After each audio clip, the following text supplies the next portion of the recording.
आदाब, मैं हूं आपके साथ अबू हुरैरा। ईवीएम यानी इलेक्ट्रॉनिक वोटिंग मशीन का जिन एक बार फिर बोतल से बाहर आ गया है। मुल्क में लोकसभा इंतखाबात में ईवीएम से मुतालिक अमरीकी साइबर एक्सपर्ट के दावे पर सियासी घमसान शुरू हो गया है। अपोजिशन ने इस मामले पर बरसरे इख्तिदार बीजेपी को आड़े हाथों लिया है, जबकि बीजेपी ने कांग्रेस पर इल्जाम लगाते हुए कहा है कि कांग्रेस ने ईवीएम हैकिंग की पूरी स्क्रिप्ट लिखी है। बीजेपी ने इस मौके पर कपिल सिब्बल की मौजूदगी पर भी सवाल उठाए हैं। ईवीएम को लेकर एक बार फिर बीजेपी और कांग्रेस में तलवारें खिंच गई हैं। ईवीएम का यह मसला काफी पुराना है और इस पर तमाम पार्टियां माजी में सियासत करती रही हैं। 2019 इंतखाबात से ऐन कबल क्या यह मामला सरकार के लिए और अपोजिशन में जो पार्टियां हैं यानी कांग्रेस के लिए वाकई सरदर्द बनेगा? इसी पर आज हम बात करेंगे, लेकिन सबसे पहले यह रिपोर्ट देखिए।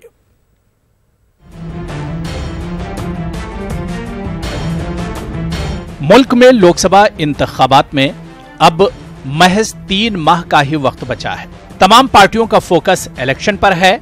ऐसे में एक बार फिर ईवीएम का जिन बोतल से बाहर आ गया है। अमरीकी साइबर एक्सपर्ट के दावे पर सियासी घमसान शुरू हो गया है। एक्सपर्ट ने दावा किया कि 2014 इंतखाबात में ईवीएम से छेड़छाड़ हुई थी। कांग्रेस समेत पूरे अपोजिशन ने इस मामले पर बरसरे इख्तिदार बीजेपी को आड़े हाथों लिया है। 13 मई को काकी रेड्डी गेस्ट हाउस में, जो किशन रेड्डी एमएलए के ब्रदर इन लॉ हैं, उनके गेस्ट हाउस में ये वाकया हुआ और 13 मई 2014 में हुआ और 13 लोग वहां शामिल थे और 11 लोगों की हत्या हो गई। अब ये सही है नहीं सही है, इसकी जांच होनी चाहिए। हम तो कह नहीं सकते कि सही है या नहीं सही है। उधर बरसरे इख्तिदार बीजेपी ने ईवीएम मामले पर कांग्रेस को आड़े हाथों लिया है। बीजेपी ने इस मामले पर कांग्रेस और कपिल सिब्बल पर कई सवाल उठाए हैं। ये कांग्रेस पार्टी के द्वारा प्रायोजित एक राजनीतिक स्टंट था और इसका उद्देश्य था भारत के लोकतंत्र को बदनाम करना और चुनाव आयोग को बदनाम करना। और इस देश का कोई राजनीतिक दल ऐसा नहीं है मेरी समझ में जिसने कभी न कभी ईवीएम के ऊपर शंका जाहिर नहीं की हो। तो मैं भारतीय जनता पार्टी से पूछना चाहता हूं कि उनका आग्रह क्यों है? इस देश के हर एक राजनीतिक दल ने अगर शंका जाहिर की है तो क्यों ना हम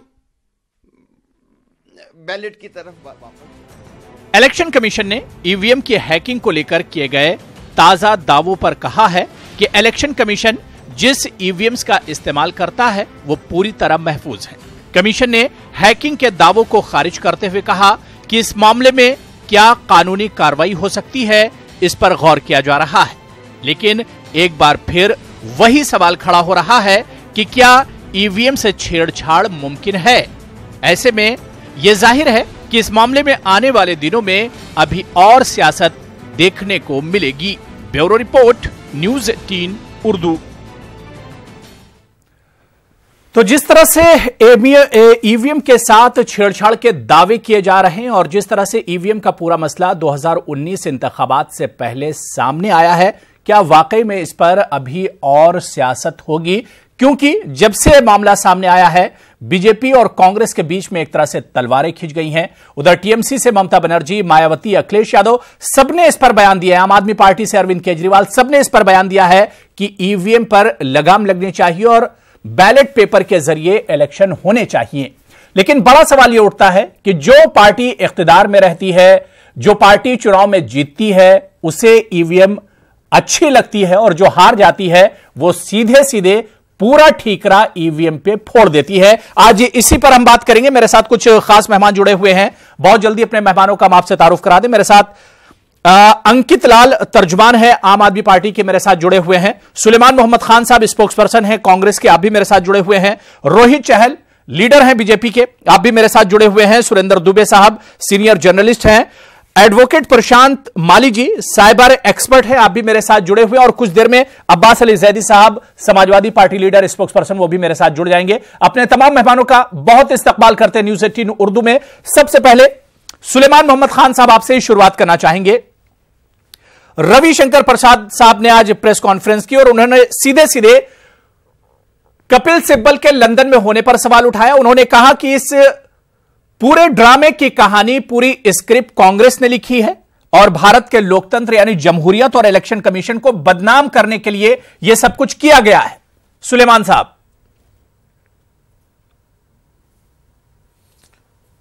देखिए अबू हुरैरा, मैं सबसे पहले क्लैरिफाई कर दूं, और कल भी प्रेस कॉन्फ्रेंस हमारी हुई, डॉक्टर सिंघवी ने प्रेस ब्रीफिंग करी और आज भी आनंद शर्मा जी ने करी, और हमने बार बार कहा बिल्कुल अनइक्विवोकल टर्म्स में कि इस प्रेस कॉन्फ्रेंस का जो लंदन में हुई है, कांग्रेस पार्टी से कोई ताल्लुक नहीं है। कपिल सिब्बल साहब का वहां होना उनका अपना फैसला है, ना ही कांग्रेस पार्टी ने उन्हें भेजा, ना ही ऑफिशियली वो वहां गए। वो अपने किसी जाती काम से गए थे, उनको वहां इनवाइट आया, वो चले गए।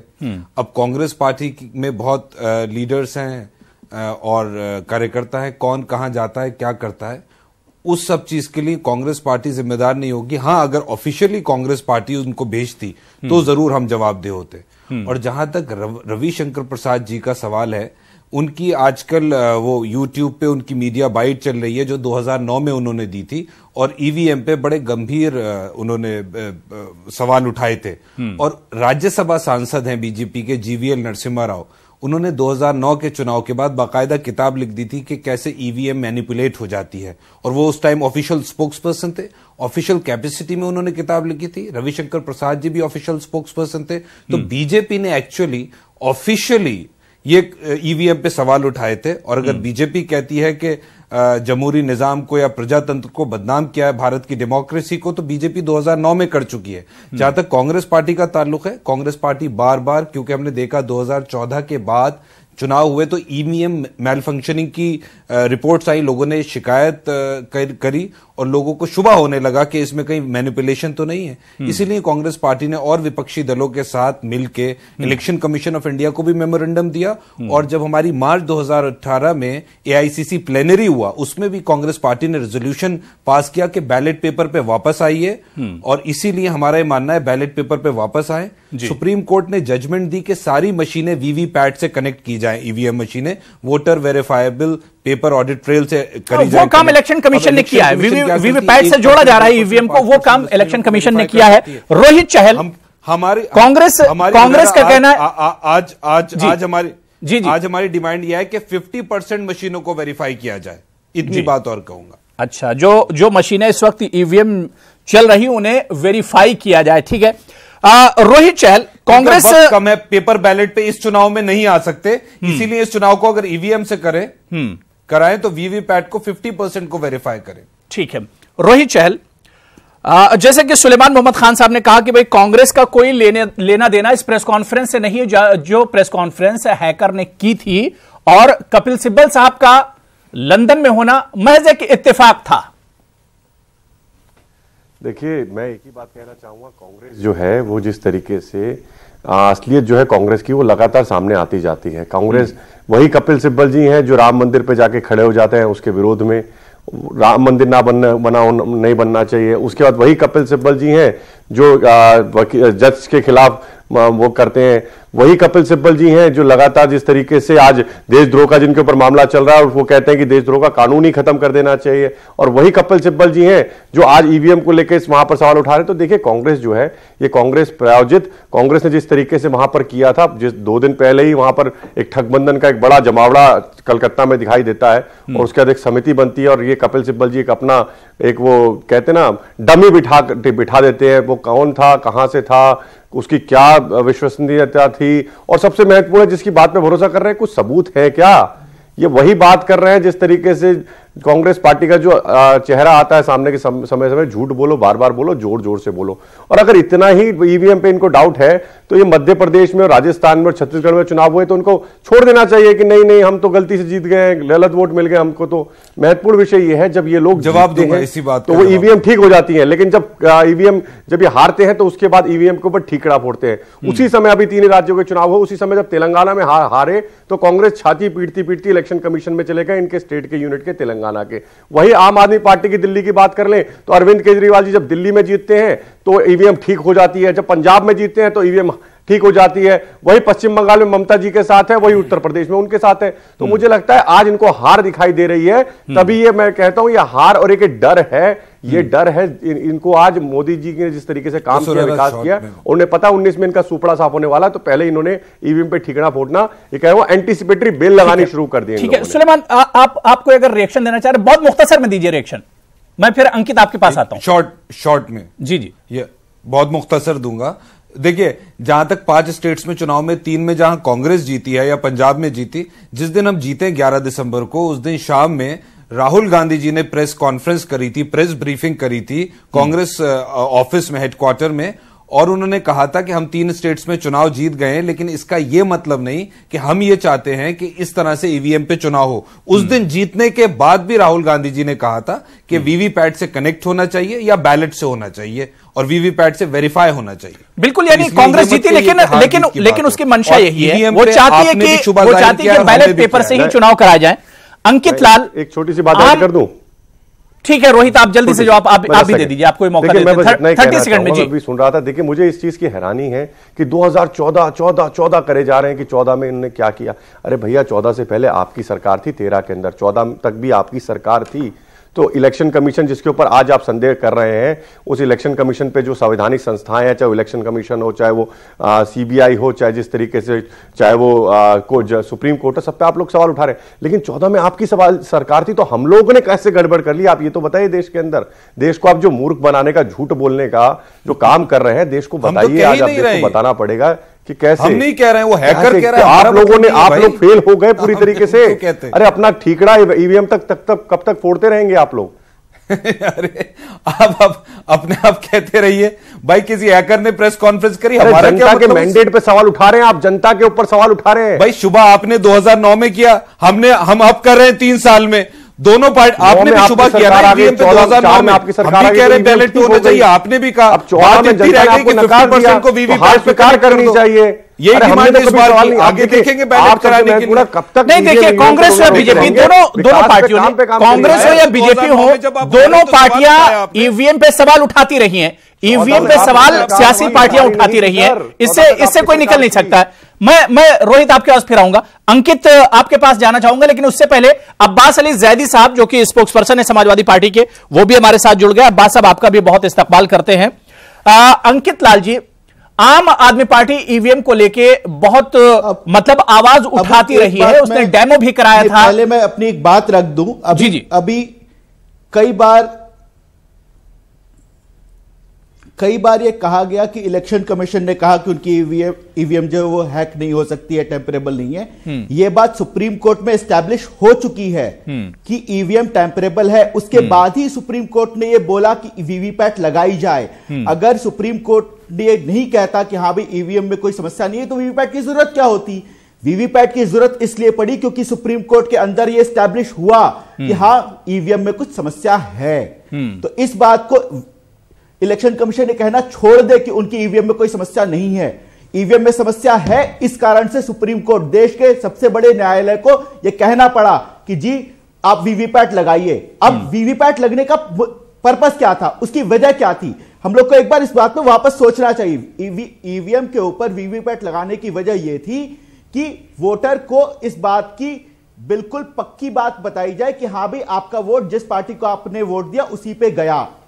इस कारण से वोट को वेरीफाई करवाना वीवीपैट का पर्पस था, लेकिन आज तक ऐसा हो नहीं पाया है। 2014 से सुप्रीम कोर्ट लगातार डांट लगा रहा है इलेक्शन कमीशन को, और आज तक ऐसा हो नहीं पाया। अभी भी जो 5 राज्यों के चुनाव हुए वहां पर भी वीवीपैट पूरी तरह इंप्लीमेंट नहीं कर पाए इलेक्शन कमीशन। इलेक्शन कमीशन को इस बात की जिम्मेदारी लेनी होगी, उन्हें इस बात की जवाबदेही बनती है उनकी कि अगर देश के नागरिकों को चाहे वो 5 लाख नागरिक हो चाहे 50 लाख नागरिक हो, जिनको की ईवीएम के ऊपर सवाल है, इलेक्शन कमीशन को एज द इंस्टीट्यूशन जिसकी जिम्मेवारी है फ्री एंड फेयर इलेक्शन कराने की, उनको इस चीज की जिम्मेवारी लेनी होगी कि हाँ भाई अगर कुछ नागरिकों को शुबा है तो उस शुबा को बिल्कुल जाहिर सी बात है कि इलेक्शन कमीशन को उस पर कदम उठाना चाहिए। अगर किसी को शक होता है तो उस पर इलेक्शन कमीशन को कदम उठाना चाहिए। लेकिन अंकित, आम आदमी पार्टी पर भी हैकर ने आम आदमी पार्टी पर भी यह इल्जाम लगाया कि दिल्ली के चुनाव में उसने गड़बड़ी की थी। आप वापस वो वीडियो पूरी सुनिए। उस तथाकथित हैकर, मैं उसको हैकर नहीं मानता, तथाकथित हैकर है, क्योंकि कोई अगर असली हैकर होता वो मशीन को टैंपर करके लाइव करके दिखाता। ये तथाकथित हैकर, इसने तो बहुत सारी बातें बोली, मैं बोली हुई बातों पे कितना विश्वास करूं कितना नहीं करूं, मेरा इस पे बहुत बड़ा अब आपकी पार्टी के अगेंस्ट आ रहा है तो अब आप उस पर विश्वास करें ना करें, ठीक है। मैं कोई सिग्नल नहीं भाई, हमने तो विधानसभा में करके दिखाया, छाती चौड़ी करके विधानसभा करके दिखाया था, किसी और को हिम्मत आगे करके दिखाए, करके। ठीक है रोहित, जल्दी से आप रिएक्शन दीजिए। मैं तीसरी बार आपको टाइम दे रहा हूं। रोहित विधानसभा में बहुत मुख्तसर में दीजिए। अब्बास अली साहब के पास कार्यालय से विधानसभा से लगभग 5-7 किलोमीटर होगा और इनके आम आदमी पार्टी के कार्यालय से मात्र 2 kilometre constitution club of India है जो रफी मार्ग पर है। वहां पे इलेक्शन कमीशन ने 3 दिन तक एक हैकॉन चैलेंज दिया था कि कोई आए और ईवीएम को हैक करके दिखाए। अरे भैया, कपिल सिब्बल जी जो यूके पहुंच गए, वहां तक पहुंच जाते, अरविंद केजरीवाल जी यहां तक सवाल उठा रहे, तो भैया वहां पर चले जाते। वहां कोई नहीं गया किसी के, अरे आप गए तो आप वहां पर हैक करते, अपने हैकर्स को लेके जाते अपने। अरे आप लोगों का दिमाग जो है आम आदमी पार्टी का हैक हो चुका है। आप लोगों ने जनता के ऊपर सवाल उठा रहे हैं, आप इलेक्शन कमीशन के ऊपर सवाल उठा रहे हैं। आप कब तक इलेक्शन कमीशन के ऊपर? और मैं अच्छी बात करता हूं अंकित भाई, आपने माना तथाकथित हैकर जो आप नहीं मानते हो हैकर है, और अगर हैकर होता तो इलेक्शन कमीशन बात करें वो तो सच्चाई है। देखिए अंकित, आपके पास कोई सबूत नहीं था, आप सिर्फ आरोप लगाते रहे। आज इलेक्शन कमीशन पे, कभी चुनाव आयोग पे लगा देंगे, कभी सीबीआई पे लगाएंगे, कभी सुप्रीम कोर्ट पे आरोप लगाएंगे। कब तक आप संवैधानिक संस्थाओं पे गला घोटेंगे? Election commission proper scenario establish अंकित हैक करने के लिए अंकित आप मुझे सुन पा रहे हैं? अंकित लाल मुझे आप सुन पा रहे हैं? अरे आपके नेता कब तक झूठ पे माफी मांगते रहेंगे? नितिन गडकरी जी से माफी मांगी आपके नेता ने, अरुण जेटली जी से आपके नेता ने माफी मांगी, मोदी जी बोल रहे हैं झूठ बोलना मोदी जी का काम है, उनको बोलने दीजिए बैठकर। कब तक? ठीक है, लेकिन अंकित लाल मैं सिर्फ ये कह रहा था, अंकित ईवीएम को रखना है। अंकित आप तक मेरी आवाज आ रही है? अगर ये झूठ सच की बात है, झूठ मत बोलिए। रोहित आपकी बात पूरी हो गई। रोहित मैं आपको बहुत मौका दे चुका। रोहित आपकी बात पूरी हो चुकी है। रोहित मैं आपको बहुत मौका दे चुका। अंकित मेरा सवाल सिर्फ ये था, अगर ये बात अंकित केजरीवाल जी और मोदी के बारे में तो फिर वो डिबेट कर लेते हैं। अंकित आप सुन भी लीजिए, आप सिर्फ अपनी बात बोले जा रहे हैं। अंकित लाल आप सुन भी लीजिए, डिबेट में इस तरह से करेंगे दूसरों को मौका भी नहीं मिलेगा ना। अंकित मेरा सवाल यह था कि रोहित जो सवाल उठा रहे वो जायज है। जिस वक्त नसीम जैदी इलेक्शन कमिश्नर थे उन्होंने तमाम पार्टियों को इनवाइट किया था, हैकिंग चैलेंज दिया था और आम आदमी पार्टी और कांग्रेस कोई पार्टी नहीं गई थी उसमें। हमने प्रॉपर लेटर लिख के उनसे टर्म्स एंड कंडीशंस बताई थी कि भाई हैकिंग की कुछ बेसिक प्रिंसिपल्स होते हैं, कुछ बेसिक टर्म्स एंड कंडीशंस होती है। इनका कहना था कि आप बताएंगे कौन सा बटन छूना है, हमारा बंदा इलेक्शन कमीशन का बंदा जाके वो बटन छुएगा। मजाक हो रहा है क्या हैकिंग के नाम पे? ठीक, आप किसी भी प्रॉपर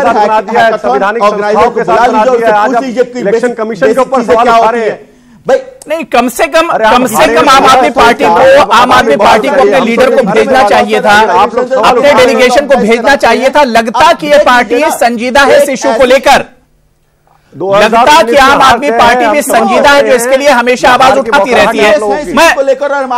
ठीक है, मैं अब्बास अली जैदी साहब अखिलेश यादव ने कहा कि ईवीएम पर उन्हें बिल्कुल भरोसा नहीं है, बैलेट पेपर से ही चुनाव कराया जाए और पोलिंग कराई जाए। और उन्होंने कहा कि जब जापान जैसे मुल्क में ईवीएम नहीं है, बैलेट के जरिए इलेक्शन होते हैं, तो हिंदुस्तान में आखिर ऐसा क्यों हो रहा है? उन्होंने सवाल उठाया ईवीएम पर।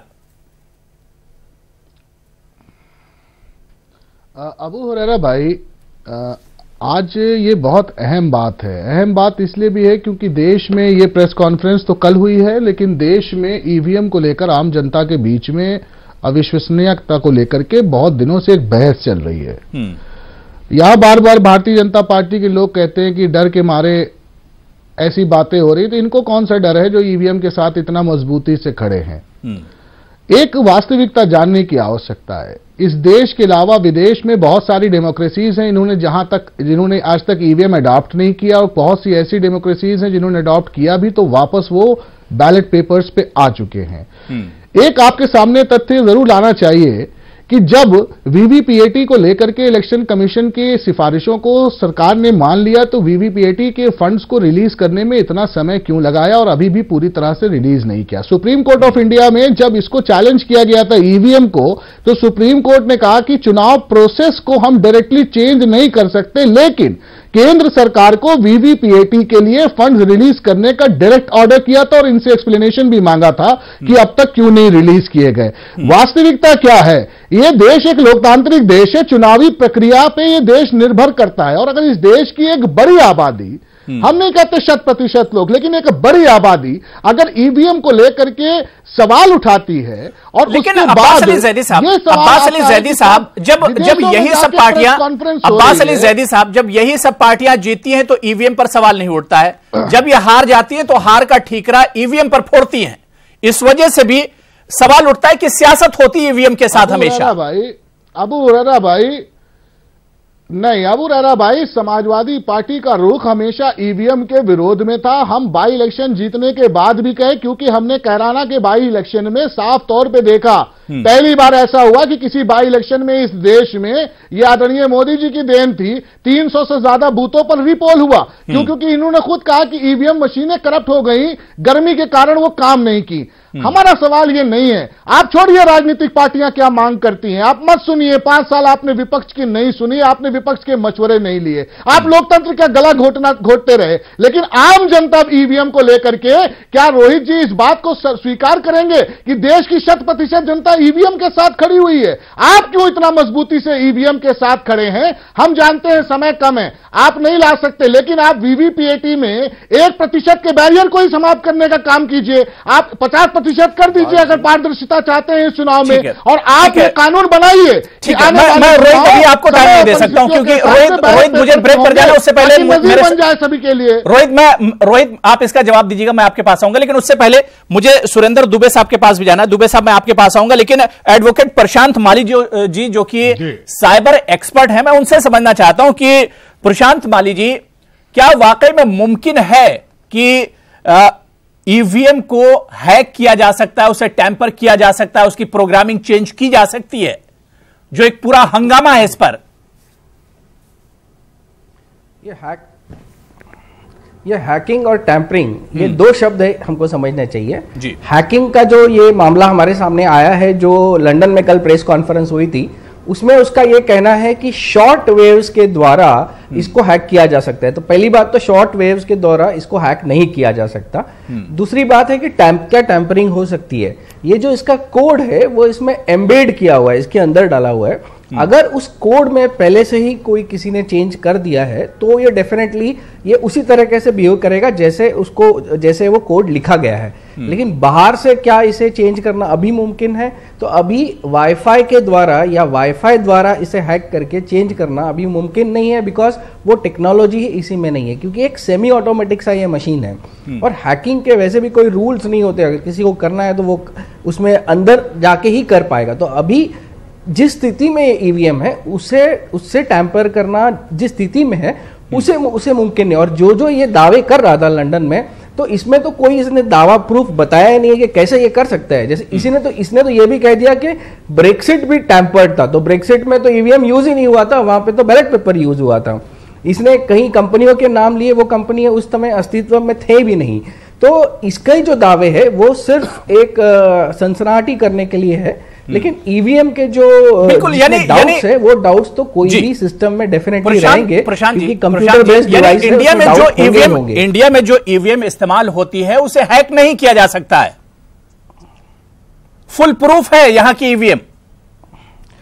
इंडिया के जो ईवीएम है उसे बाहर से हाँ, बाहर से अगर आप उसको रिमोटली अगर उसे हैक करना चाहते हैं तो आप उसे हैक नहीं कर सकते। आप जो टैंपरिंग की बात है कि अगर उसमें उसके चिप में कोई ऑल्टर करके उसके सोर्स कोड में बदलाव कर सकते हैं तो वो डेफिनेटली हो सकता है, लेकिन फिर इक्का दुक्का में हो सकता है। सब में करने के लिए काफी वक्त जाएगा अगर किसी को करना है तो। ठीक है, सुरेंद्र दुबे जी, जो सियासी पार्टियों के यहां पर नुमाइंदे बैठे हुए हैं, जो स्पोक्स पर्सन या लीडर हैं, उनकी बातें भी आपने सुनी, और जो एक्सपर्ट हैं, साइबर एक्सपर्ट, उनकी बातें भी आप सुनी। एक जो हंगामा है ईवीएम को लेकर, और ये बहुत पुराना मसला है, 2003 में आप चले जाइए, 2009, 2014 और उसके बाद 2019 आ रहा है। कैसे इस पूरे हंगामे को आप देखते हैं, ईवीएम को लेकर जो इतना हंगामा होता रहता है? देखिए, ईवीएम के मामले में जो पहले विपक्ष में पार्टियां थी वो भी बीच बीच में शोर मचाती रही हैं कि साहब इसमें गड़बड़ी हो जाती है, हम वोट कहीं डालते हैं, वोट कहीं पड़ जाता है। और अब जो 2014 का मामला हैकर सामने लाया है, तो एक तो उस हैकर की विश्वसनीयता देखी जाए कि आखिर वो कौन आदमी है, और उसने कोई प्रमाण वहां नहीं दिया। लेकिन जो आरोप लगाए वो काफी गंभीर है कि 2014 में बीजेपी ने टोटल हैकिंग के जरिए चुनाव जीता। तो ये तो मुझे लगता है बीजेपी की ही रिस्पांसिबिलिटी है कि वो अपने को साफ सुथरा साबित करने के लिए इस पूरे प्रकरण की जांच कराए। बिल्कुल, जांच कैसे होगी वो सर्वदलीय बैठक में तय किया जाए। दूसरी बात मैं कहता हूं कि मान लीजिए ये आरोप सही है या गलत, ईवीएम बिल्कुल ठीक काम कर रही है, लेकिन सवाल ये कि जो वोटर है वो कंफ्यूजन में हो गया है कि हम जो वोट देंगे ईवीएम पर, जहां हम देंगे वहां वोट पड़ेगा कि नहीं पड़ेगा। बिल्कुल सही बात है। ये जो एक बात है कि किसी इंस्ट्रूमेंट का अविश्वसनीय हो जाना लोकतंत्र में, कि हम वोट कहां देंगे और कहां पड़ेगा, आप इतनी चर्चा जितनी हो रही है इसको भूल जाइए। आज से ही पब्लिक के लोग ये कह रहे हैं कि भाई ये समझ में नहीं आ रहा कि अगर ये सही है तो हमने क्या दूसरी पार्टी को जो वोट दिया था वो बीजेपी को चला गया। मुझे लगता है कि इस पूरे प्रकरण की जांच होनी चाहिए। सही। और दूसरा, जब सुप्रीम कोर्ट ने ऑर्डर किया था कि वीवीपैट यूज किया जाए, तो ये प्रश्न उठता है कि वीवीपैट क्यों नहीं लगे। और मैं विपक्षी पार्टियों से भी पूछता हूं कि जब सुप्रीम कोर्ट ने आदेश दे दिया था तो इन लोगों ने उसको चेस क्यों नहीं किया, लगातार सुप्रीम कोर्ट से शिकायत क्यों नहीं की कि उसका पैसा रिलीज नहीं किया जा रहा है, जब चुप्पे बैठे रहे। अब वो जो हैकर 2014 में उसने बड़े बड़े काम कर दिए थे, 5 साल क्यों चुप बैठा रहा? रहता अमेरिका में, प्रेस कॉन्फ्रेंस लंदन में करता है। मतलब कुछ हमें जैसे तिलिस्मी कहानी सा लग रहा है। जाहिर सी बात है कि उसके टाइमिंग पर भी सवाल उठे। ठीक है, रोहित जल्दी से अपना रिएक्शन दीजिए, फिर मैं ब्रेक पर जाऊंगा, और ब्रेक के बाद सुलेमान साहब, अब्बास साहब, अंकित, मैं सबके पास आ रहा हूं। फिर ब्रेक के बाद सर ने बड़ी अच्छी बातें कही, लेकिन सर ने कहा कि बीजेपी को साबित क्यों बीजेपी करेगी? अरे 2014 में तो कांग्रेस की सरकार थी, कांग्रेस को बताना है कि कैसे क्या सारी चीजें हुई, एक बात। दूसरी बात, मैं अभी जो समाजवादी जी जो मेरे भाई बैठे हैं वो कह रहे थे कि हमें क्या दिक्कत है। अरे हमें दिक्कत यह है कि की इलेक्शन कमीशन को बदनाम किया जा रहा है। एक प्रीमियर इंस्टीट्यूट है जिसपे पूरे देश का भरोसा है, और इतना ही नहीं, पूरे विश्व के अंदर इलेक्शन कमीशन को हमारे लोगों को बुलाया जाता है, और एक इतना बड़ा लोकतंत्र है, किस तरीके इलेक्शन कंडक्ट होता है वो लोग उदाहरण है हमारे देश का। और आप ऐसी इंस्टीट्यूट के ऊपर सवाल उठा रहे हैं। इलेक्शन कमीशन ने आप लोगों को मौका दिया, आप लोग सब फेल हो चुके हैं, और इस वजह से आप लोगों को आज दिक्कत हो रही है। तो मुझे लगता है कम से कम इलेक्शन कमीशन को बदनाम मत कीजिए, आप भरोसा रखिए। और मुझे लगता है कि जब आप हारते हैं तो हार को स्वीकार करना सीखिए, ना कि इलेक्शन कमीशन। और नहीं, जाहिर सी बात है कि इस पर जब बार बार सवाल उठते हैं तो सियासी पार्टियां इसके लिए कोई ठोस कदम क्यों नहीं उठाती, या फिर इलेक्शन कमीशन इस पर ठोस कदम क्यों नहीं उठाता? इस पर तो सवाल बनता है, क्योंकि कहीं ना कहीं जब इस तरह के सवाल ईवीएम पर उठते हैं तो आवाम के जहनों में भी सवाल उठते हैं। छोटा सा ब्रेक लेंगे, तमाम मेहमान मेरे साथ जुड़े हुए हैं, इसी इश्यू पर लौट कर आते हैं। तो लंदन में हैकर्स के दावे के बाद एक बार फिर ईवीएम को लेकर घमासान है, और जबानी जंग एक तरह से सियासी गलियारों में जरूर शुरू हो गई है कि आखिर ईवीएम पर इस तरह के सवाल बार बार क्यों उठते हैं। और उन पार्टियों पर भी सवाल उठता है जो पार्टियां जब जीत हासिल करती हैं उनके लिए ईवीएम ठीक हो जाती है, और जब हारती हैं तो पूरा का पूरा जो सिला होता है वो ईवीएम की तरफ जाता है, यानी हार का पूरा ठीकरा ईवीएम के सर चला जाता है। इसी पर हम लगातार बात करें, कुछ खास मेहमान मेरे साथ जुड़े हुए हैं। सुलेमान मोहम्मद खान साहब, आपके पास ही आना चाहेंगे कि हैकर के दावे से क्या कांग्रेस को एक बड़ी ताकत मिली है, और बार बार मैं रोहित चहल का भी जब से वो डिबेट में बैठे यही चीज कह रहे हैं कि 2014 की अगर बात करें तो सत्ता में और इख्तिदार में तो कांग्रेस थी, बीजेपी कैसे ईवीएम से छेड़छाड़ कर सकती है?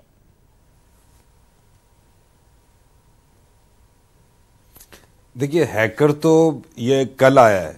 कांग्रेस पार्टी तो 2 साल से इस मुद्दे को उठा रही है कि बैलेट पेपर पे चुनाव होना चाहिए। पूरी दुनिया में मुट्ठी भर मुल्क ऐसे रह गए जो ईवीएम पे चुनाव करा रहे हैं। जो एडवांस कंट्रीज थी, जर्मनी, फ्रांस, सब ने छोड़ दिया और वो बैलेट से चुनाव कराते हैं। सुप्रीम कोर्ट ने भी कहा कि ईवीएम के साथ वीवीपैट लगाओ। अब वक्त कम सुलेमान साहब जब देखिए, जब कांग्रेस से सत्ता में थी, कांग्रेस जब इख्तिदार में थी, उस वक्त बीजेपी यही इशू उठाती थी। उस बात का जवाब दीजिए बस। सुलेमान साहब, मैं ये कह रहा हूं कि जब कांग्रेस सत्ता में थी, इख्तिदार में थी, उस वक्त बीजेपी भी यही सवाल उठाती थी। मैं खुद 2014 की बात कर रहे हैं। जी हाँ, मैं खुद ये बात कह रहा हूं आपसे कि ये देखिए, जो एडवांस मुल्क थे, इन्होंने ईवीएम छोड़ना शुरू करी 2010-11 के बाद। 2009 के चुनाव के बाद बीजेपी ने बाकायदा जीवीएल नरसिम्हा राव, इनके ऑफिशियल स्पोक्स पर्सन थे, जो अब राज्यसभा एमपी हैं, उन्होंने किताब लिख दी। रविशंकर प्रसाद जी ने प्रेस कॉन्फ्रेंस करी 2009 में। तो देखिए, एक बात तय हो गई जिससे ये कह, हमने कैसे, अरे भाई 2014 को हम कहां कह रहे हैं, हैकर कह रहा है, हम नहीं कह रहे रोहित जी, हम नहीं कह रहे हैं, हम नहीं कह रहे हैं, हैकर कह रहा है, हम नहीं कह रहे भैया 2014 को बिठा रखा था, हम नहीं कह रहे हैं वहां पर।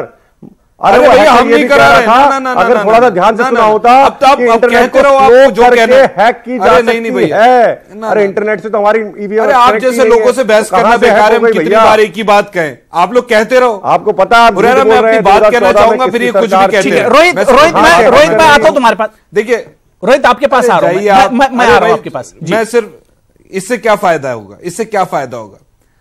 जहां तक 2014 की सरकार होगा, सच जो है सामने आएगा। हमारा क्या ताल्लुक, ना प्रेस कॉन्फ्रेंस से हमारा ताल्लुक, इसीलिए अरे कपिल सिब्बल जी से ताल्लुक है, उनको पार्टी से निकाल दिया आपने। ना जैसे कहते हैं राम मंदिर पे कांग्रेस पे इल्जाम लगाओ कपिल सिब्बल जी से। नहीं, सुलेमान मोहम्मद खान, सुलेमान साहब, कपिल सिब्बल के वहां होने पर सवाल जरूर उठता है। इस तरह से बहस नहीं हो सकती। कपिल सिब्बल साहब के वहां पर होने पर सवाल उठता है। रोहित मैं आ रहा हूं, बहस नहीं हो सकती। रोहित चहल, मैं आपके पास आ रहा हूं, आप जवाब दे दीजिएगा, पूरा मौका आपको दूंगा। बिल्कुल जायज है सुलेमान साहब, मैं ये कह रहा हूं कि कपिल सिब्बल साहब के लंदन में होना क्या महज इत्तेफाक है? वो सिब्बल साहब का जी, बिल्कुल आपका सवाल जायज है। मैं फिर आपको दोहरा देता हूं इसके जवाब में।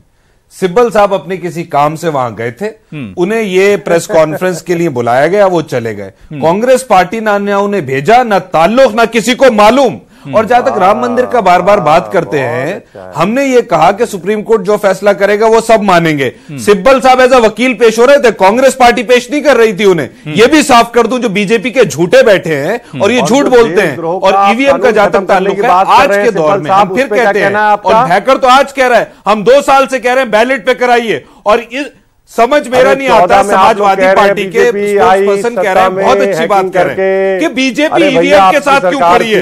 बीजेपी जब अकेली पार्टी भाजपा है जो ईवीएम के साथ खड़ी है, और ये भी नहीं कहती कि 50% वीवीपैट से कनेक्ट कराओ, जनता ने हमारे पर भरोसा जताया, आपको नकार दिया, ये चुनाव में हार स्वीकार करो, वेरीफाई कराओ। ईवीएम बीजेपी की मोहब्बत, आप लोग बीजेपी की मोहब्बत क्या है ईवीएम से? जनता की मोहब्बत बीजेपी पे। रोहित, अब अपना जवाब तफसील से दे दीजिए, बिल्कुल डिटेल से आप जवाब दे दीजिए। सुलेमान ने सवाल उठाया कि भाई बीजेपी का ईवीएम प्यार, इसके क्या माने निकाले जाए? ईवीएम प्रेम जो बीजेपी का है, इसके माने क्या निकाले जाए? सबसे पहले बीजेपी ने ही 2009 में ईवीएम के खिलाफ आवाज उठाई थी।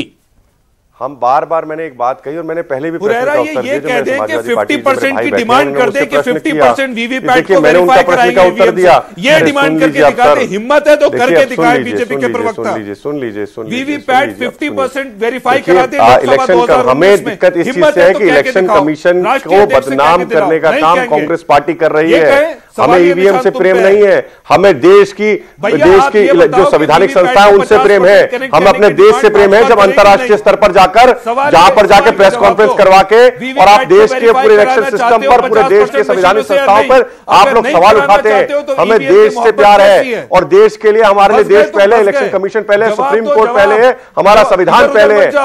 आप जब जीतते हैं तो ईवीएम ठीक हो जाती है, तब कोई दिक्कत नहीं होती। अरे आप छोड़ छत्तीसगढ़ में। मैं आपके पास आऊंगा, रोहित सिर्फ एक सवाल का जवाब। रोहित, 2009 में बीजेपी ने सबसे पहले ईवीएम का इशू उठाया था, चाहे स्वामी जी की बात कर लें या आडवाणी जी की बात कर लें, और जेवीएल ने एक बुक लिखी थी और वो पूरी की पूरी बुक ईवीएम पर ही थी। लेकिन अब सवाल ये उठता है कि बीजेपी जब सत्ता में है, तो उस ईवीएम को लेकर कोई सवाल क्यों नहीं उठा रही है? कोर्ट में सारी बात आई, उसके बाद इलेक्शन कमीशन ने इवन 2017 के अंदर सबको भैया चैलेंज दिया कि आइए ये ईवीएम है आपके सामने, अगर आप अपने हैकर्स को लेकर आइए। राहुल गांधी जी हैकर बनकर गए क्या वहां पे? अरविंद केजरीवाल जी हैकर बन के गए क्या? अरे कांग्रेस पार्टी और आम आदमी पार्टी कुछ नहीं बचा, कुछ बचा नहीं। भैया बताओ ना, हाँ ना करो, हाँ या ना? हाँ तो हम कह रहे हैं सर, वीवीपैट के लगा नहीं है। अरे सर क्यों देश की जनता गुमराह कर रहे हैं? मध्य प्रदेश बाकी तुम्हारे पार्लियामेंट लगा, और हम तो ये कह रहे हैं कि जो संवैधानिक संस्थाएं उनके ऊपर सवाल मत उठाइए। आपको दिक्कत मोदी जी से है, मोदी जी को आप नहीं देखना चाहते, गरीब प्रधानमंत्री नहीं देख सकते, आपका राज परिवार। ठीक है, मैं सुरेंद्र दुबे जी मैं आपके पास आता हूं। रोहित बस आपकी बात पूरी हो गई। रोहित बात पूरी हो गई। सुलेमान जी आपकी बात पूरी हो गई। मैं अंकित आम आदमी पार्टी इस पूरे इशू को किस तरह से लेगी? सुलेमान जी बोलेंगे। अंकित, आम आदमी पार्टी क्योंकि बहुत जोरों शोर से अरविंद केजरीवाल ने इस पूरे इशू को उठाया था, करवा के नाम। अभी समाजवादी पार्टी के हमारे साथी भी इस बात को उठा रहे थे, उनकी बात को शायद बाकी लोगों ने उतना ध्यान से शायद ना सुना हो, तो मैं उस बात को दोहरा देना चाहता हूं। जापान और इजराइल दो ऐसी कंट्री जो कि टेक्नोलॉजिकली हम सभी मानते हैं कि एडवांस हैं, हमारे 1000 डिफरेंसेस हो कई मुद्दों पर, लेकिन दोनों बैलेट पेपर का प्रयोग करती हैं, ईवीएम का प्रयोग नहीं करती हैं। इसके अलावे या तो आप ही बोल रहे हैं या हम बोल रहे हैं। नहीं अंकित जी जवाब दे दिए, आप जवाब दे दीजिए। जर्मनी की सुप्रीम कोर्ट का वर्डिक्ट है, ठीक है, जर्मनी की सुप्रीम कोर्ट का वर्डिक्ट है कि वहां पे ईवीएम सुप्रीम कोर्ट के ऑर्डर पर हटाया गया जर्मनी में। उनका वर्डिक्ट है कि EVM is not able to uphold the faith of people in the machine. ठीक है, जर्मनी सुप्रीम कोर्ट ने लिखित में कहा है कि भाई इस मशीन के द्वारा जो लोगों की फेथ है, जो लोगों का भरोसा है डेमोक्रेसी में, वो कम हो रहा है। इस कारण मशीन को हटा देना चाहिए। हमारे लिए लोग ज्यादा जरूरी है या मशीन ज्यादा जरूरी है, हमें डिसाइड कर लेना। नहीं, लेकिन देखिए अंकित सवाल इस वजह से आप लोगों पर उठता है, लोगों को डिसाइड करना पड़ेगा। सवाल इस वजह से उठता है जब इलेक्शन कमीशन ने आप लोगों को इन्वाइट किया था, चैलेंज दिया था हैकिंग का, उस वक्त आप लोग गायब हो गए। आपको जाना चाहिए था, अपनी बात रखनी चाहिए थी उस वक्त। इलेक्शन कमीशन के से हमारा डॉक्यूमेंटेड कॉन्वर्सेशन है, हमारी उनसे लगातार चिट्ठी में बातचीत हो रही थी कि भाई आपने जो कंडीशन रखी है, इलेक्शन कमीशन को हमने लिखित में दिया है कि आपने जो कंडीशन रखी है बहुत ही वाहियात है। आप ऐसी कंडीशन में किसी भी झूठ बोलने के ऊपर ग्लोबल एजेंसी को बुला के एक ट्रांसपेरेंट मैनर में चीजें कराइए। आप इलेक्शन कमीशन ये चाहता था कि हम लोग धूप बत्ती से अगरबत्ती करें, वो हमसे हो नहीं पाएगा। अरे धूप दूर बैठ आप बता दो क्या बटन प्रेस करना है? अगरबत्ती की आपने ईवीएम की थोड़ी होती है, जब दिल्ली में जीते और पंजाब में जीते, आज आप धूप बत्ती अगरबत्ती की बातें कर रहे हैं। सर जब लोकतंत्र की जीत हो गई, लोकतंत्र जीत गया और उसके बाद हार रहे हैं। ठीक है, सुरेंद्र दुबे जी, सुरेंद्र दुबे जी, सुरेंद्र दुबे जी, अब यहां पर अगर जिस तरह से ईवीएम पर लगातार सवाल उठ रहे हैं, ईवीएम पर जिस तरह से लगातार सवाल उठते रहे, आवाम का भी भरोसा एक तरह से उठ जाएगा। इस तरह से मायावती जी ने कहा कि भाई वोट हमारा और राज कोई और करे। मैं एक दूसरी बात, ठीक, देखिए मैं एक बात कहना चाहता हूं, इतनी देर से हम रिपीटिशन ऑफ फैक्ट्स हो रहे हैं, उन्हीं बातों को दोहरा रहे हैं। बिल्कुल, जो एक बात और महत्वपूर्ण निकलती उस हैकर के कहने से जी, उसने कहा कि एक ECIL कंपनी है और जो उसके 14 कर्मचारी थे, जिसमें एक वो स्वयं था, 13 कर्मचारियों की हत्या हो गई। हत्या वो कहता हैदराबाद में हुई, तो ये तो इंडियन डोमेन में है क्या? उसके और उसने एक नाम भी दिए हैं, जो कपिल सिब्बल की प्रेस कॉन्फ्रेंस है उसमें नाम दिए, वो नाम सही है गलत है? क्या सरकार उस नाम के आधार पर इसकी जांच नहीं करा सकती कि ये क्या कर्मचारी एग्जिस्ट करते थे, क्या ECIL में ये लोग कभी काम करते थे। और ये 13 लोगों का मर्डर हो गया तो देखिए, एक आध मर्डर तो आप छिपा सकते हैं, 13 लोगों का मर्डर हो गया, लीपापोती हो गई, ये बात जो मेरे समझ के परे है। सर, अगर कोई सारी बातों के बावजूद यहाँ मीडिया इतना मजबूत है अभी भी कि एक दो मर्डर भी हो जाते तो तुरंत उसको पकड़ लेते। मतलब आप बताइए, कोई भी आएगा हमारा पूरा सिस्टम लग जाएगा। मतलब हैरानी इस चीज की है, कौन व्यक्ति, उसने क्या EVM हैक करके दिखाई वहां पर? अरे मुंह पे कपड़ा बांध के बैठा। अरे भाई, वो एक इंडियन कंपनी का नाम ले रहा है क्या? वो एक इंडियन कंपनी का नाम ले रहा है। मैं आप कहूं कि आपके राहुल गांधी इंडियन कंपनी, मेरे पास वीडियो है राहुल गांधी से आप लोगों को मिलवा रहे हैं, मैं उसमें नहीं जा रहा क्योंकि मैं जानता हूं आप क्या किस विचार से, मैं नहीं जाना चाहता। आप कुछ भी कहते रहे, हम आपको रोहित जो सवाल द्विवेदी उठा रहे वो जायज है, नहीं होता। रोहित जो सवाल द्विवेदी उठा रहे वो जायज है, जो सवाल उठा रहे आप सुनते नहीं है। रोहित जो सवाल दुबे जी उठा रहे वो जायज है कि क्या कार्रवाई की जाएगी, इसकी जांच कराई जाएगी।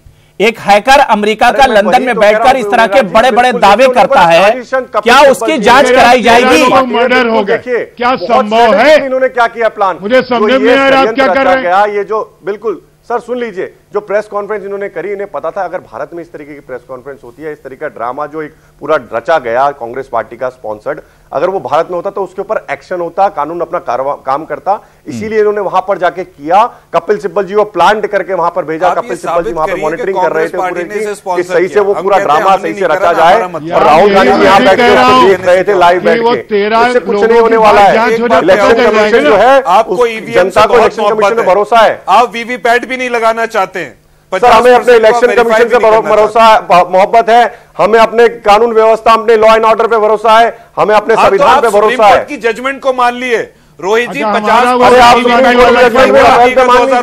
सुप्रीम कोर्ट की डिमांड करिए, वादा करिए कि आपकी पार्टी करेगी डिमांड। आपने भी कहा है ना, आपने भी कहा है ये, आपने सुप्रीम कोर्ट की बात कर रहे हैं। आपने भी कहा ये 2009 में की गड़बड़ी होती है, हम भी कह रहे हैं। अब सुप्रीम कोर्ट सर, मैं तो कह रहा हूं कोर्ट में मामला आया, कोर्ट ने सारा कुछ, इलेक्शन कमीशन ने अगर आप लोगों को बुलाया कि भैया आइए राहुल जी, फैसला आ गया, आइए आप इतने बड़े हैकर हैं, लेकिन रोहित वीवीपैट का जो मामला है, रोहित ईवीएम के साथ वीवीपैट को जोड़ने का जो मामला है, सरकार उसमें इतनी सुस्ती क्यों दिखा रही है? उसने फंड क्यों नहीं जारी किया? फंड उसने अलॉट क्यों नहीं किया? बंदूक चला रहे हैं आप, देश की जनता के ऊपर सवाल उठा रहे हैं। आप ये कह रहे हैं जिन देश की जनता ने जो मैंडेट दिया, आप उसके ऊपर सीधा सीधा सवाल उठा रहे हैं। आप इलेक्शन कमीशन पे जब तक आप जीतते आए हैं तो आप इस देश का संविधान पे सवाल उठाने की आजादी देता है। आप रिजाइन करा दीजिए ना, इस देश का संविधान मुझे सवाल उठाने की आजादी देता है। आप इस टेम्परेचर होने की वजह से वो काम नहीं कर रही। रोहित, इस देश का संविधान हमें सवाल उठाने की आजादी देता, सवाल उठाने की आजादी झूठ बोलने की आजादी नहीं देता, आजादी देता है कि हम सवाल उठा। अरुण जेटली जी के ऊपर झूठे आरोप लगा के माफी मांगने के आप नितिन गडकरी जी के ऊपर झूठे आरोप लगा के उसके बाद रिटर्न में माफी मांगने की इजाजत नहीं देता। झूठ बोलती है, अपना उस पूरी डिबेट अलग हो जाएगी। झूठ बोलो। अब्बास अली जैदी साहब ठीक है रोहित, बात आपकी कंप्लीट हो गई। मैं आता हूं अब्बास अली जैदी साहब। अखिलेश यादव से जब पूछा गया ईवीएम के बारे में, तो उन्होंने कहा कि बीजेपी सेंटर की जो गवर्नमेंट है वो जितनी संस्थाएं हैं सब पर एक तरह से कब्जा करना चाहती है, और उसी का नतीजा है ईवीएम। अबू रहरा भाई, ये बात इस देश में कई बार चर्चा हुई और खुले तौर पे चर्चा हुई है। जितनी संवैधानिक संस्थाएं हैं उनको लेकर के चर्चा हुई है। हमारे भाई रोहित जी ने कहा कि इलेक्शन कमीशन उनके लिए पहले है, ये उनकी सोच है। हमारे लिए इलेक्शन कमीशन पहले नहीं, इस देश के वोटर्स पहले हैं। देश के वोटर्स की चिंता दूर हो, निष्पक्ष चुनाव हो, ये पहले है। बिल्कुल। किसने क्या कहा, कहां कहा और किसकी उपस्थिति में कहा, इस बहस की तरफ देश को न ले जाए। हमारी चिंता इससे बड़ी है कि जो कहा गया है और जो आरोप लगाए गए हैं वो इतने गंभीर हैं, सच है या झूठ वो हम नहीं जानते। वो इतने गंभीर हैं कि देश में लोगों की चिंता और बढ़ा दी है। किसी के मामा को आप पकड़ने का दावा कर रहे हैं, किसी के भांजे को लाने का दावा कर रहे हैं, किसी के नाना को पकड़ के लाने का दावा कर रहे हैं, और लगातार सरकार सैयद शुजा को सिर्फ अपनी ही तरफ से झूठा साबित करने पर लगी है। आप कोई कठोर कार्रवाई करेंगे कि उनको लाने की कोई बात नहीं कर रहे ताकि देश के सामने सच आए। इलेक्शन कमीशन की बार बार दलील देने पर मैं साफ तौर पर कह दूं कि इलेक्शन कमीशन ने यह शर्त रखी थी कि कोई भी ईवीएम टच करे बगैर इसको हैक करके दिखाए, यानी टच करने पर यह टैंपर हो सकती है, इस संभावना को कोई इनकार नहीं कर सकता। आप ईवीएम के साथ खड़े हैं इस देश में। बिल्कुल रोहित जो सवाल यहाँ पैनल में उठा रहे हैं कि लोग कम से कम फिक्र होना चाहिए, वोटर्स का जो भरोसा है उसे कायम रखना चाहिए, उसके लिए सरकार क्या कर रही है? क्योंकि बार बार सवाल ईवीएम पर उठते हैं। और देश की जनता ने 2014 के अंदर मोदी जी को मैंडेट दिया था और उसको स्वीकार करना चाहिए। इनको ये किस तरीके से इलेक्शन पहले आते ही, अरे कितने तब से आप सो रहे थे क्या भैया? आप एक बात बताइए, आप कह रहे हैं वो, अरे आप कपिल सिब्बल जी को बोल दीजिए, वो हैकर जो उन्होंने उनका डमी बैठा रखा था ले आएंगे उसको अपने साथ। देखिए रोहित क्या कार्रवाई होगी इस पर? रोहित इस पर कार्रवाई क्या होगी? काम की बात कीजिए।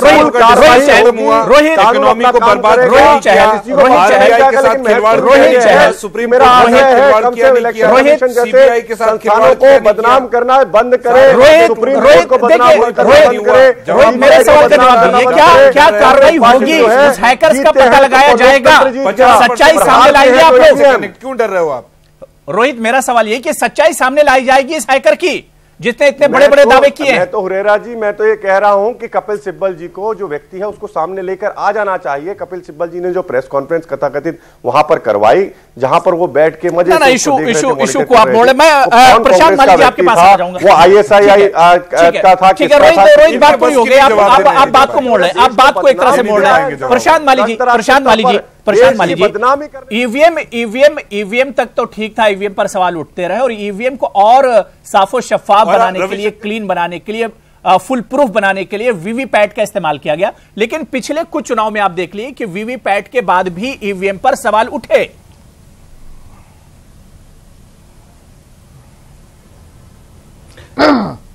ये जो ईवीएम मशीन है इसमें वीवीपैट, इसके अलावा एक पीकेआई बेस्ड इंक्रिप्शन टेक्नोलॉजी भी लगाई गई है। सिर्फ वीवीपैट नहीं लगाया गया, तो ईवीएम पे एक पीकेआई बेस्ड इंक्रिप्शन टेक्नोलॉजी भी लगाई गई है। दूसरी ये बात है कि क्या ये इस हैकर पे कार्रवाई होगी, तो 506 आईपीसी के तहत जो कॉजिंग मिसचीफ जिसे कहते हैं कि और पब्लिक ट्रैंक्विलिटी, पब्लिक को डिस्टर्ब करना, इसके अंडर उनके खिलाफ एफआईआर भी दर्ज की गई। तो अगर एफआईआर दर्ज हुई है तो इन्वेस्टिगेशन होगा, वो बंदा कौन है। मेरा सवाल प्रशांत मालिक जी, मेरा सवाल क्या उसके दावे में सच्चाई है कि ईवीएम में कहा जा रहा था कि वीवीपैट को जोड़ दिया जाएगा तो जो परेशानी है उसको हैक करने की या टेम्पर करने की वो दूर हो जाएगी। लेकिन वो परेशानी तो एक तरह से भी बाकी है, अभी भी ईवीएम पर और वीवीपैट पर सवाल उठ रहे हैं लगातार। तो ईवीएम पे वीवीपैट जोड़ देने से सिर्फ इतना पता चलेगा, जो वोटर जिस बटन को दबाएगा क्या उसका जो मत है वो उसी को गया है, उसके प्रिंट आउट में उसे समझेगा।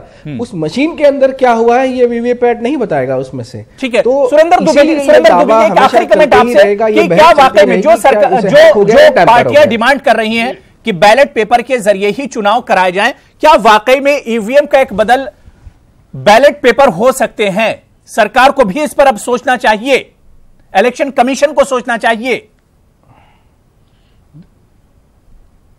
देखिए, लगातार ये डिमांड हो रही है कि बैलेट पेपर से किया जाए।